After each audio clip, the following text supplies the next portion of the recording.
Eddie Hearn and Matchroom Boxing have no one to blame but themselves for the whole of this Conor Benn saga. They have made a massive, massive mistake.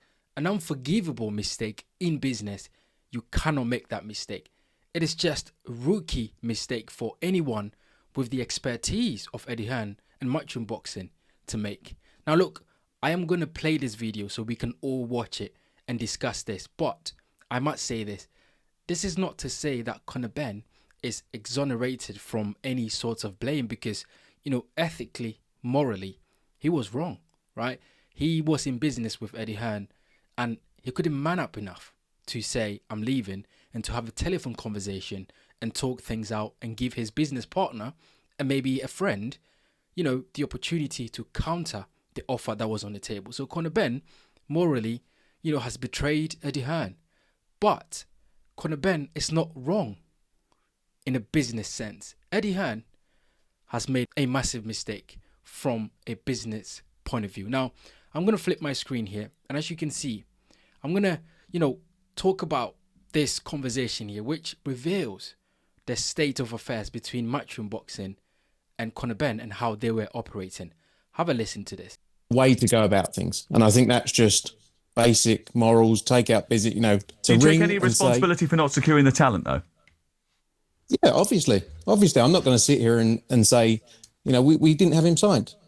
But we felt that the relationship was bigger than a signed contract, as we've had with Frank, other fighters. Just out of curiosity, what is it you think you went through?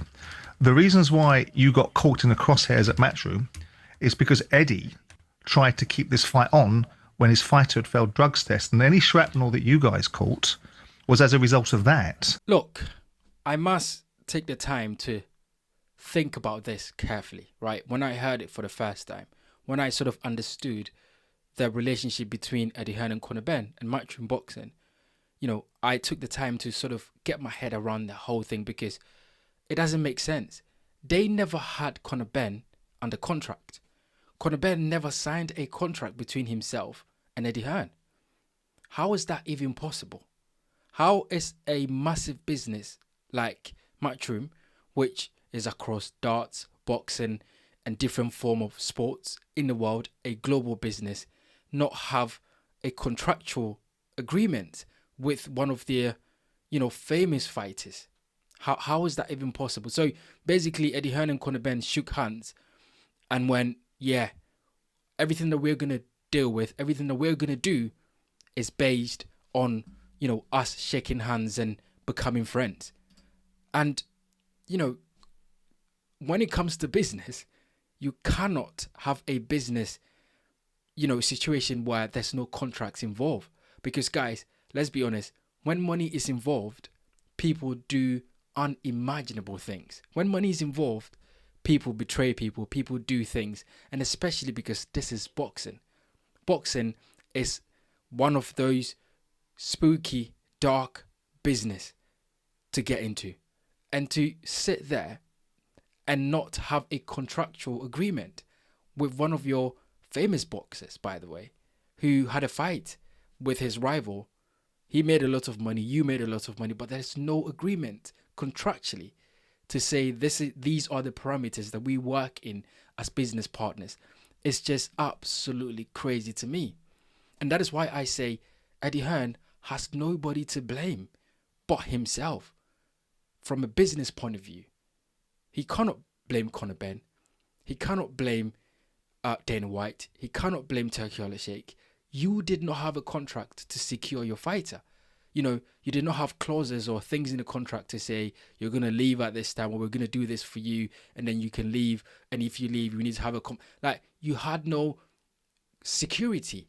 You had nothing to base this relationship on rather than shaking hands. And of course, look, we live in a world where some people, are to be trusted, right?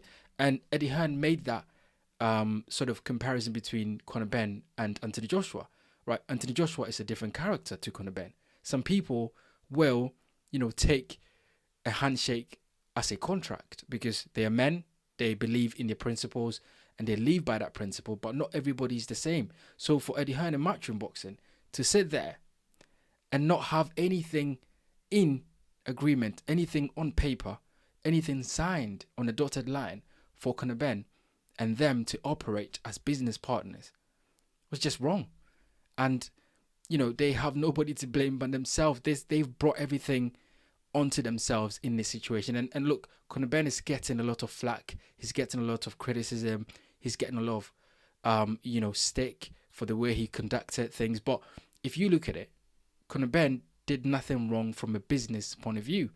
Eddie Hearn did everything wrong from a business point of view. And that is what, as you can see, Frank Smith is basically saying, look, we didn't have him signed. We thought that we could trust his character. We thought that we could trust him as a friend. And everything that we did was just word of mouth and a handshake. And that is just wrong. That is unacceptable. That is unforgivable in any business walk, right? In any business situation, you need to have a contract. And it's unfortunate Eddie Hearn and the team can complain as much as they want, but they made a huge error.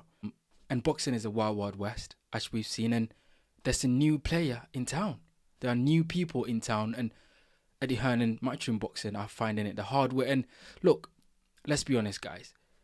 We didn't see this coming, right? For a long time, we didn't see someone coming into boxing and sort of changing the landscape and creating a lot of, disruption in there. But this is what Dana White is all about. Dana White, Turki Al-Sheikh, these guys are business partners. When Turki Al-Sheikh announced that Dana White will be promoting, boxing events, I knew that this was coming.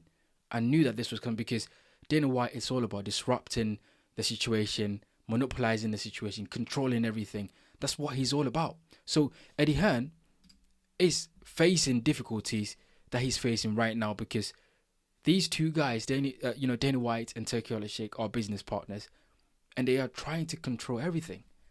And that is what we're seeing right now in boxing. Now, somebody commented on one of my videos and said that everything that we're seeing right now is definitely interesting in boxing. And for boxing fans like ourselves, this is entertainment.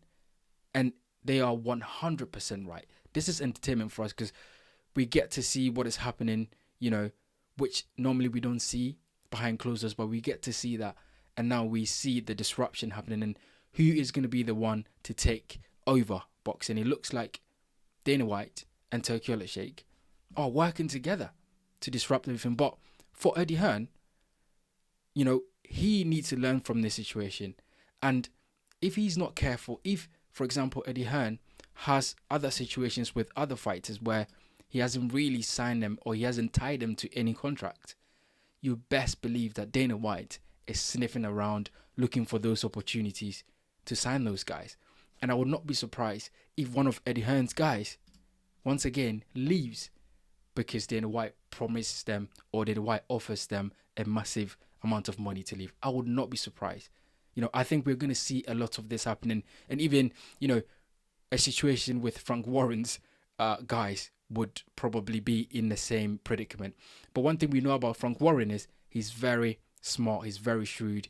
Frank Warren does not get attached to his fight as much as Eddie Hearn does sometimes. So you can best believe that Frank Warren has got contractual obligations for every single fighter that he works. But it seems like Eddie Hearn is a bit emotional and did not separate business from personal. And that is the reason why he finds himself in that sort of situation. And Dana White is sniffing around. And Dana White is not exactly the most trustworthy person. Let's be honest here. In the UFC, Dana White is being sued left, right, and center because fighters are saying that he's not paying them what they're due. So Dana White is not coming to boxing to, be this philanthropist and throw money out. He's coming to disrupt things. He's coming to confuse things. He's coming to monopolize things. He's coming to control things. And a lot of people in boxing are not going to like it. And that's what we're seeing Eddie Hearn experiencing that right now. So look, get in the comment section, guys, and let me know what you think about Eddie Hearn making one of the most unforgivable mistakes you can ever make in business by not tying Conor Benn down to a contract and just shaking hands and go, I trust you, you trust me, let's do business. Get in the comment section and let me know what you think about that.